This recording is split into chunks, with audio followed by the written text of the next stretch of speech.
Cade Cunningham, the 24-year-old Piston star, set career marks in points and assists last season. He came in 7th in MVP voting. Bobby, what are the expectations for him this year? Well, he's coming off an All-NBA, and if you're in Detroit, you're saying, what about us? Everybody's talking about Atlanta and Orlando. Here's a Pistons team that was the darlings of the NBA. The hardest thing to do is take that next step to be one of those top 4 teams.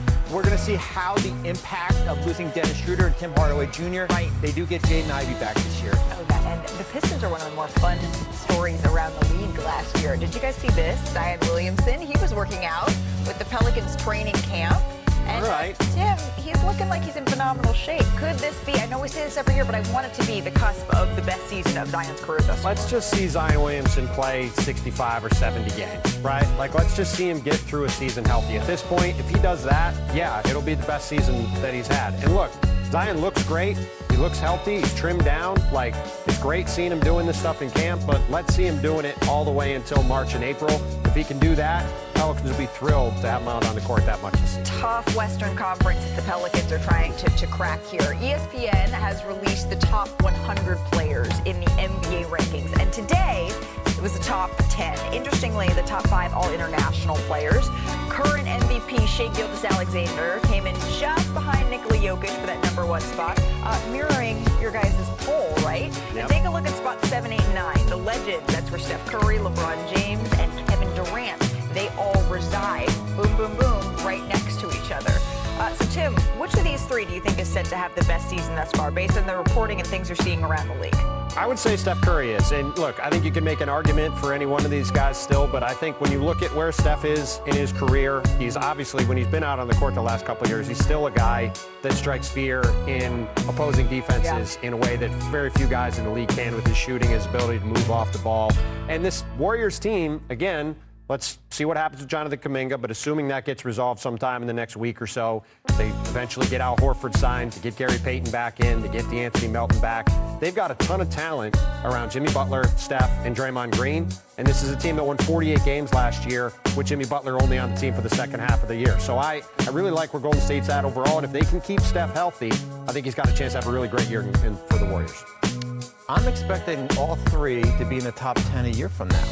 That's what my expectation is. So that means you're expecting LeBron to be coming back again another year. Wow, putting me on the spot here. I'm just doing it. You did just say it. Yes, I am. I am expecting him to play next year. Now, where is he going to play? That's going to be, we don't know that yet. But I do expect where these 3 players are right now, they're going to be playing at a high level right now. The one question for LeBron, though, is where is he health-wise? I think that is going to be, and we'll see when Media Day opens up next week, is where is he, because that Minnesota series, limping off that court, that's my big question for him. Right. When we look at the top 10, though, clocking in at number 5, we mentioned the top 5 all international players, and you see in the top 5, Victor Wembanyama is number 5, behind a handful of MVPs and a player that we expect to win an MVP, if not this year, then in years to come.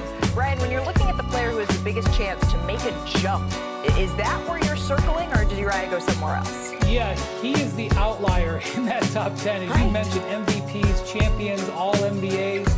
He's got none of those, and really what I think you're expecting is the Spurs to make a jump, because you can't get a top 10 status in the league unless you're leading a highly competitive team. And the Spurs are, slowly building around him. His last season was derailed by that blood clot. But Victor Wembanyama is in the zone where you start to see players make a difference for their team. Year 3 is where you often see players make the leap. If Victor does that and leaps into that top 5, the Spurs need to come with him. And if they don't, he's not going to get those accolades. That's just reality. Yeah, that's the thing I'm really fascinated about, to see how this Spurs team looks a few months from now and looks a year from now. It's going to be very interesting to see how De'Aaron Fox and Dylan Harper and Stephon Castle all fit together. I think the fit there is very questionable. And outside of those guys, there's questionable talent in terms of the front court. Where do Keldon Johnson and Harrison Barnes fit long term? Can Devin Vassell stay on the court? This is still a picture that's very much coming into focus in San Antonio around Victor. And I'm not entirely sure this team is ready to have Victor be in the kind of conversation that he is, being 5th on this list. As Brian said, you're in that conversation if you're making the playoffs, or if you're maybe winning a round in the playoffs. Are the Spurs ready to do that? I'm not sure. They have a lot of young talent, but let's see how far it goes. And as far as jumping up as much as you can on that list, it's very hard to get to number 1. But as you mentioned, Malika, the one guy in that top four that hasn't won an MVP is Luka Doncic. Yeah. There's been much talk about how great he is in shape, how he's ready to go. He's coming off playing well for Slovenia at Eurobasket. And I think there's a chance that if he comes back and has the year he's capable of, he could be number one a year from now. I don't disagree with you, Bobby. Don't forget about Giannis.